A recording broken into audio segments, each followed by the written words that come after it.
আমি যদি দেখি আমার পরিবারের একজন সদস্য মাদকাসক্ত বলে সন্দেহ হচ্ছে, আমি কি করব? লুকোবো না, লুকোচাপা করবো না। আমি যদি লুকোচাপা করি আমার সন্তানের সর্বনাশ হবে, আমার ক্ষত আরো বাড়বে, রিকভারি রেট আরো কমবে, মানে সংকট বাড়বে, অপরাধ প্রবণতা বাড়বে, ধ্বংস বাড়বে। এখন কি করবেন? যদি আপনি মনে করেন যে কোথাও আপনি সেবা পাচ্ছেন না, আমরা প্রথম আলো ট্রাস্ট মাদক বিরোধী আন্দোলনের পক্ষ থেকে প্রতি মাসে একটা করে প্রোগ্রাম করি, অনুষ্ঠান করে থাকি ২৭ নম্বরে। তো সেখানে ডাব্লিউবিও গ্যালারিতে, সেখানে প্রথম আলো সেটাকে প্রচার করে, ঘোষণা দেয়। সেখানে অনেকেই আসেন, আমরা তাদের পরিচয় গোপন রাখি, তারা তাদের কষ্টের কথা বলেন, সন্তানের দুর্দশার কথা বলেন, ভাই বা স্বামীর দুর্দশার কথা বলেন, কি করব তারা একটা উপায় খুঁজে পান।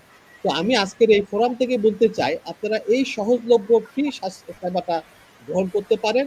আর এছাড়াও আপনি প্রত্যেকটা মেডিকেল কলেজের আমার মনোরোগ বিদ্যা বিভাগ আছে বাংলাদেশের সর্বত্র, সেখানে আপনারা হাজির হতে পারেন, সেখানে আমাদের বিশেষজ্ঞ চিকিৎসকের পরামর্শ নিতে পারেন, আগে কি হয়েছে, কতটুকু ক্ষতি হয়েছে, তারপরে অ্যাসেসমেন্ট করেন।